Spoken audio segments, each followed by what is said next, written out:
protests and promise. President Donald Trump meets with reporters amid the unrest surrounding George Floyd and surprisingly good economic numbers. We're at the White House. Eye on Beijing. Lawmakers in the United States are raising more concerns over China's communist government. Promoting Christian unity. The Vatican celebrates the anniversary of a department founded by St. Pope John XXIII. And the beauty of faith. How a 15th century manuscript depicts Trinity Sunday, which we celebrate this weekend. On EWTN News Nightly for Friday, June 5th, 2020.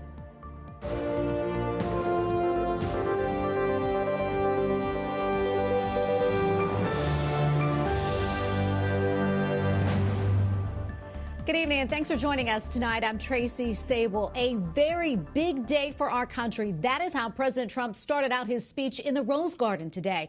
New jobless numbers, while still very high, have energized him. At the same time, protesters are vowing to continue addressing racial injustice.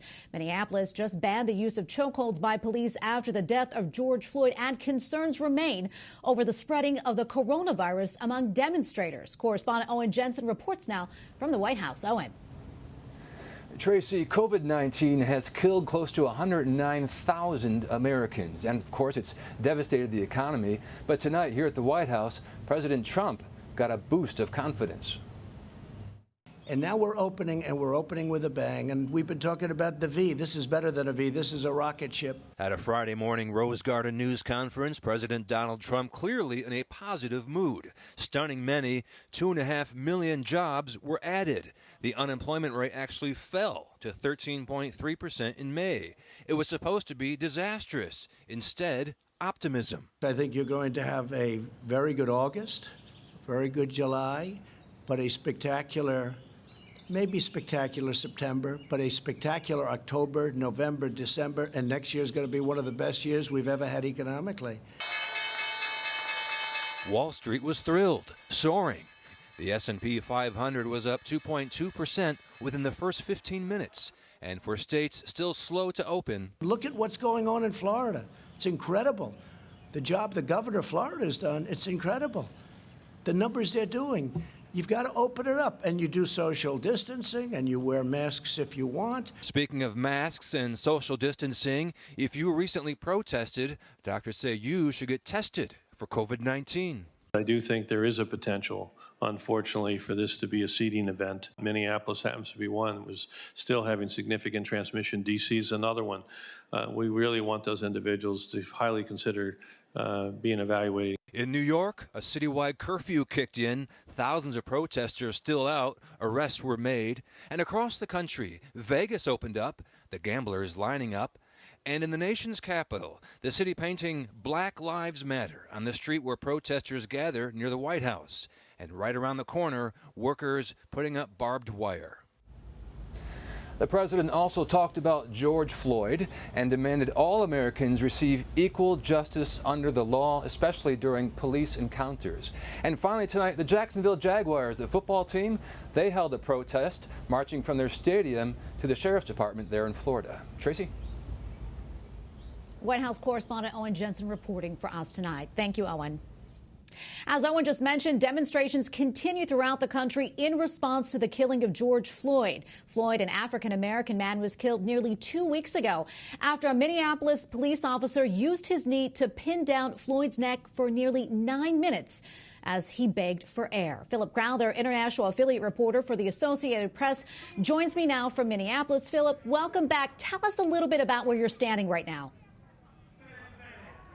Well, you can see it behind me, right? This is the memorial for George Floyd. It's almost 2 weeks, as you said, since he was pinned down to the ground by a white police officer that led to his death, of course. What you see behind me is this makeshift memorial that has been getting bigger and bigger every single day. This is where people come to lay flowers, but it is so much more than just a memorial. This is where people come together to reflect. There are speeches here, everybody listening in, and there are actual discussions going on here about race relations in the United States. This is becoming a very, very deep thing now across the United States, a discussion that has to be had. This is also the place, of course, where symbolically protests have begun and ended over the last, well, almost 2 weeks now. And that mural that you can see over my shoulder of George Floyd, well, that was projected onto the wall, in fact, of the sanctuary where the first memorial service for George Floyd took place in a university in central Minneapolis yesterday. It sprung up here shortly after George Floyd's death, and it is now known around the world. Well, Philip, yesterday the first was a series of tributes honoring the life of George Floyd. One took place in Minneapolis. How is the mood there today? Well, it's almost festive at times, you could say, here in this precise place. It is a place to recollect, to mourn as well, of course, and that was the same for the memorial service yesterday. It was partly a memorial service for the family, first of all. Some of the brothers of George Floyd spoke, but it was also a rallying cry for this country and for protesters. For example, we heard from the Reverend Al Sharpton. He gave the eulogy for George Floyd yesterday at that memorial service in Minneapolis. He called for big reform in the criminal justice system in the United States. So it was both a moment, a little bit of calm here in Minneapolis and indeed across the country, but also, as I said, a rallying cry for these protests to continue. You can hear it in the background here. It is a true rallying cry that continues. People still crying out the name of George Floyd right here where he died almost 2 weeks since that tragic moment. Well, Philip, I understand that there have been some new developments on the use of chokeholds by police in the city of Minneapolis. What more can you tell us about that?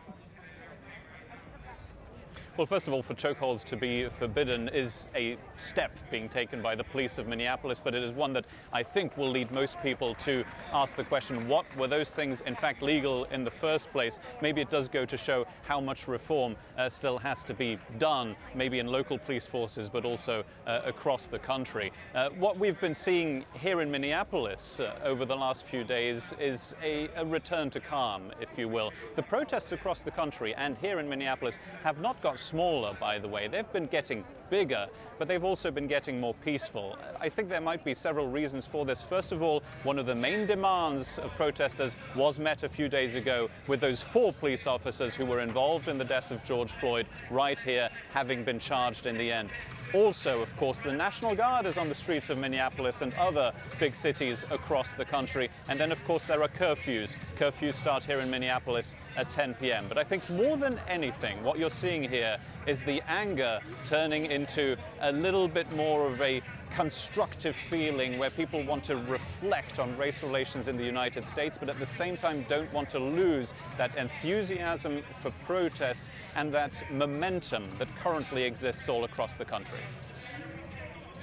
Well, Philip, thank you so much for your time. We really appreciate it. Philip Crowther, international affiliate reporter for the Associated Press. Thank you again. Thank you. Well, as Congress continues to debate over coronavirus relief and federal police reform, lawmakers on Capitol Hill are turning their attention to China and the threat it poses to U.S. national security. Correspondent Eric Rosales reports now from Capitol Hill. Eric. Tracy, the COVID-19 quarantine has in part triggered a surge in social media apps such as TikTok, but lawmakers say beware. The Chinese government could be using these apps to their own advantage. Criticism of the Chinese government is on the lips of lawmakers, in part for their role in the COVID-19 pandemic. The Chinese Communist Party ought to be held accountable for the countless lives lost around the globe, but also for concerns about human rights protections. It's chilling that today, on the 31st anniversary of the Tiananmen Square massacre, these offensives seem to be culminating in a new piece of legislation being imposed from the mainland onto Hong Kong. The so-called National Security Bill. And for the Chinese government's targeting of the U.S. tech sector. China's deliberate economic aggression and targeting of our industrial base is a significant national security vulnerability for the United States. One vulnerability, Republicans like Senator Ben Sasse say popular apps like TikTok are giving the Chinese government a window into American lives. There is a growing sense that TikTok, like so many fake private sector companies from China, are not really private sector companies. Every mom and dad should be trying to persuade their kids to be deleting TikTok. Congressman Devin Nunes tells me, we got to be smart, we got to think, we got to pass laws that continue to make it harder for the Chinese to steal our secret, to invade our secrets, to invade our privacy. Congressman Ken Buck of Colorado has introduced a bill that would ban federal employees from downloading the TikTok app on their federally issued devices. And 4 U.S. senators are asking the FTC to investigate TikTok for violating children's online privacy. At the Capitol, Eric Rosales, EWTN News Nightly. A court in Australia bans a rally planned by Black Lives Matter because of the risk of spreading COVID-19. The organisation that was there to make this rally as safe as possible, to ensure that the social distancing was as thorough as possible, that organising can no longer continue. The rally was expected to attract 5,000 people to the Sydney Town Hall. The president of France is promising 250 million euros to help the United Nations get vaccines to poor countries. Pour continuer à remplir sa mission. Emmanuel Macron says that France will donate the money over the next 5 years. He made the remarks in a video message at the opening of the Global Vaccine Summit. It's expected to gather leaders from over 50 countries to raise funds for a UN initiative to deliver vaccines to developing countries. Tomorrow is the anniversary of the D-Day invasion of Normandy, but no big crowds this year because of the coronavirus pandemic. Only a few veterans are expected to mark the 76 years since 160,000 Allied troops stormed the beaches of Normandy in northern France. They stormed the dunes knowing that they were heavily defended by German troops and yet still succeeded. The Vatican is celebrating 60 years of an initiative aimed at promoting Christian unity. On this day in 1960, Pope St. John XXIII founded the Vatican Department to work with different faiths around the world. It marked the Vatican's first official step in the ecumenical movement. Cardinal Kurt Koch, president of the Pontifical Council for Promoting Christian Unity, joins us now from Rome. Your Eminence, welcome to the show. Thank you. Good evening. So why did St. Pope John XXIII begin your foundation? Because 2 years before the beginning of the Second Vatican Council, he founded this Secretariat of Promotion Christian Unity because he wanted that his main concerns will be present on the Second Vatican Council. This was the renewal of the Catholic Church and to establishment the Christian unity. In this sense, he wanted that these main concerns will be present at the Vatican Council because this council wanted to refine the unity between the Christians. Can you tell us about some of the work and the outreach it's done in the past 60 years?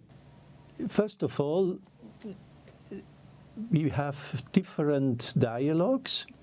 We have two sections in our Pontifical Council, Section East and Section West. In the Section East, we have dialogues with the Oriental Orthodox churches as the Copts, the Syrian, the Armenians, and with all the Orthodox churches.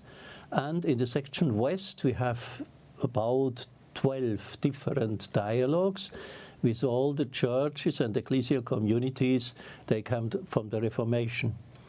And the duty of our Pontifical Council is to overcome all the obstacles that were present in the past, in the history, and has provoked divisions, and with different dialogues to refine the unity. We distinguish between the dialogue of love and the dialogue of truth. Dialogue of love will say fraternal friendship relations between the different churches, and dialogue of truth is to refine the unity in the ecclesial and theological questions.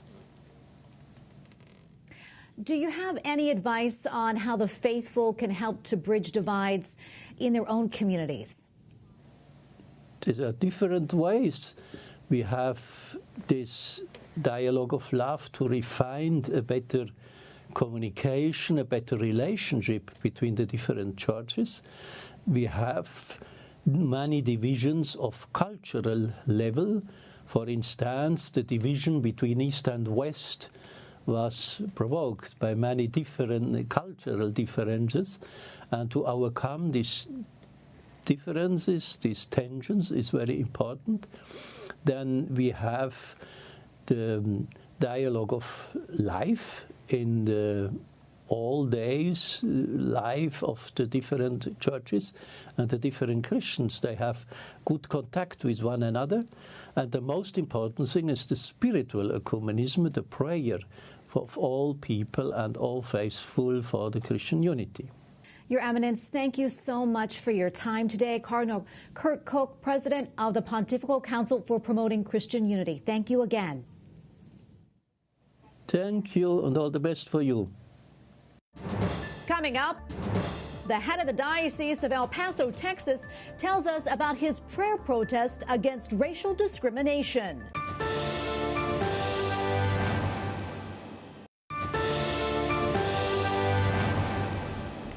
The bishop for the Diocese of El Paso, Texas, participated in a protest against racial injustice earlier this week, and later he received a phone call from Pope Francis. He said that he wanted to call to congratulate me. I'm not sure if he used the word congratulate or thank me for what I have been saying. And I think the way he said it in Spanish, it could have also referred to things I was doing. Bishop Seitz had prayed in a park before a peaceful rally against racial discrimination. Other faith leaders are also speaking out, including the head of the Archdiocese of Washington, D.C. He says racism has a lot in common with the COVID-19 pandemic. We're very much concerned, as well we should be, with the coronavirus. How did it develop? How is it passed on? Is there a response that will protect us? Those are exactly the same questions that we need to ask about racism. Archbishop Gregory was speaking during an event live streamed by Georgetown University. Other speakers included EWTN's Gloria Purvis. Some sad news to report tonight. Bishop George Murray, the head of the Diocese of Youngstown in Ohio, has died. Bishop Murray died at a hospital in New York where he had been receiving treatment for his third bout with leukemia. He led the U.S. Conference of Catholic Bishops Committee Against Racism until 2018 when he was first diagnosed with leukemia. He led the Diocese of Youngstown from 2007 until just last week when he had stepped down for health reasons. Bishop Murray was 71 years old. Deacon Harold Burke-Sivers, host of EWTN's Morning Glory, joins me now on Skype. Deacon Harold, welcome to the show. So good to have you on. Thank you, Tracy. It's great to be with you today. I want to begin right now by asking you for your reflections on Bishop Murray. Yes, I didn't know His Excellency very well. I've run into him at several National Black Catholic Congress events. But I do know that he was a strong advocate and voice for African American Catholics, for a greater inclusion of them in the life of the church, and of course against racial injustice as well. So this is a sad occasion, and we definitely pray for the repose of his soul. Yeah, and Bishop Murray was such an important voice and calls for racial justice. As we consider what a Catholic response to racism looks like, I know that you've talked about speaking the truth rooted in love. Can you talk more about that and the ways that you think that we should practice that? Yeah, so one of my favorite lines of all Scripture is 1 John 4:16. God is love, and he who lives in love lives in God, and God lives in him. So God is inviting each and every one of us into a relationship of intimate, personal, loving, and life-giving communion. That kind of love is a sacrificial love. It's a self-donating love. It's a love that always looks at what's best for the other. It's a love like, for example, when St. Teresa of Calcutta, Mother Teresa, looked at a person who was dying, she saw Jesus. When Father Augustus Tolton, who experienced tremendous racism in his struggle to become a Catholic priest, he responded with kindness and gentleness and love. That's the way we need to be loving in our culture today. I think we're loving a little too superficially right now in our culture. We need to really look at someone and see that person made in the image and likeness of God. The dignity of all humanity lies in the fact that we have the spark of God's divine life in us right now.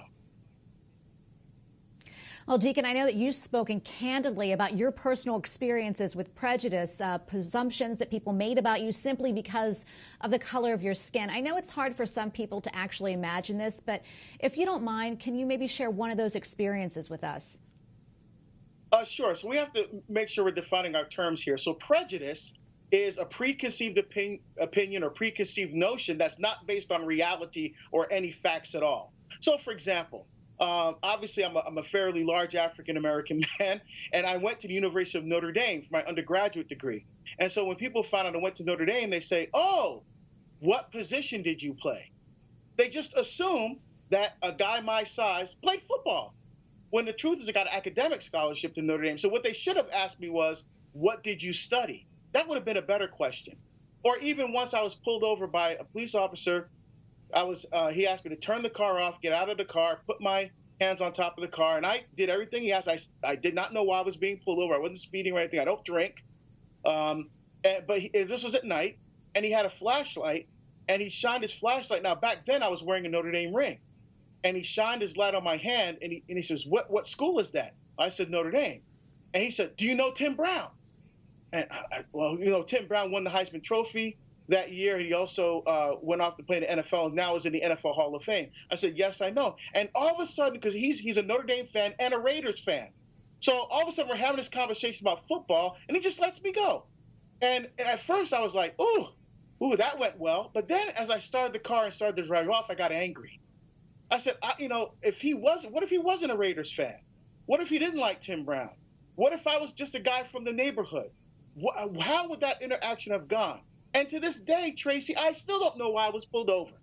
So when you see things like that, I don't think people can really appreciate what that does when people cannot see, when they look at you and see a stereotype and they don't see what God sees when he looks at you.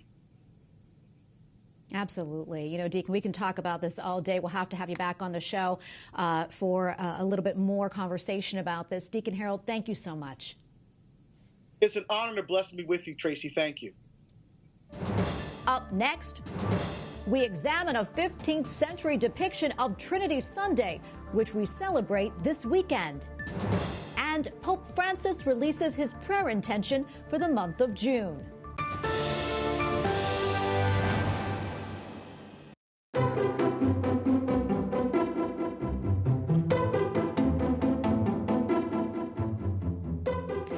This Sunday marks the feast of the Holy Trinity, celebrating the doctrine of our triune God, the Father, Son, and Holy Spirit. Joining me now on Skype to help us examine this holy day through art is Jem Sullivan, author of The Beauty of Faith. Jem, welcome back to the show. So good to see you. Hi, Tracy. Good to see you too, and thanks for having me. Absolutely, Jem. Let's talk about Trinity Sunday and why the Church calls us to celebrate. So the Christian faith begins and ends in the mystery of the Trinity. A Christian is baptized in the name of the Father and of the Son and of the Holy Spirit. The Mass, as the solemn prayer and public worship of the Church, begins and ends in the name of the Trinity. And the whole spiritual life of a Christian can be seen as an invitation to draw close to the inner life and the love of God. So these are some of the things that the Church calls us to reflect on Trinity Sunday. Jem, tell us a little bit more about this beautiful painting that we're seeing from the National Gallery of Art. Yes, this is an early 15th century image. It's an illuminated miniature from a prayer book known as the Psalter, or a book of Psalms. It is the work of a gifted artist known simply as the Olivetan Master.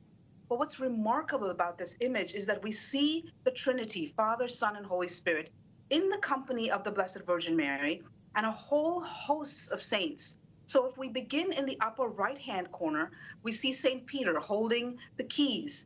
Below him is the great bishop, St. Augustine, and below him is St. Benedict with his rule in hand, and St. Francis showing us his stigmata wounds. On the left side, we see St. John the Baptist pointing to Jesus. Below him is St. Agnes holding a small lamb with other women martyrs. And below them is Mary Magdalene with her perfume jar and other women saints. But it's the center of the composition that the saints are pointing us to, because at the center is the Blessed Trinity. God the Father, depicted as an old bearded figure, enfolding tenderly his son Jesus and Mary, the mother of Jesus. And Jesus places a crown on the head of his mother Mary. And between them is the dove of the Holy Spirit. Mary humbly inclines her head before the Trinity as she folds her hands in a gesture of humble praise to the Father, the Son, and the Holy Spirit. Jim, what can we take away from this image for Trinity Sunday? You know, for many, the doctrine of the Trinity is abstract and removed from everyday life. This remarkable 15th century miniature image invites us on Trinity Sunday to reflect not only on the mystery of God as a community of three divine persons, but that by virtue of baptism, each one of us is invited into the communion of saints who share in the love of the divine family of God, who is Father, Son, and Holy Spirit. And Jim, anything else that you think is important for our viewers to know about this beautiful image? You know, I would just say, just to ponder the image of Mary herself in this beautiful painting, she really teaches us how we are to be grateful and to enter into the love of the Father, the Son, and the Holy Spirit. And we just look at that beautiful image of Mary in this painting. Well, Jim, thank you so much for joining us and sharing this beautiful image with us. We really appreciate it. Jim Sullivan, author of The Beauty of Faith. Thank you again. Thank you, Tracy. And finally tonight, Pope Francis asks for healing for the world as it continues to fight the coronavirus pandemic. Muchas personas sufren por las graves dificultades que padecen. The month of June, the Holy Father says so many people have been affected, whether they lost a loved one, became sick themselves, or are facing financial troubles. And healing to all of it will come if we seek help from the heart of Jesus Christ. We thank you for watching tonight. For the entire EWTN News Nightly team, I'm Tracy Sable. We're back on Monday with more news from a Catholic perspective. Good night and God bless.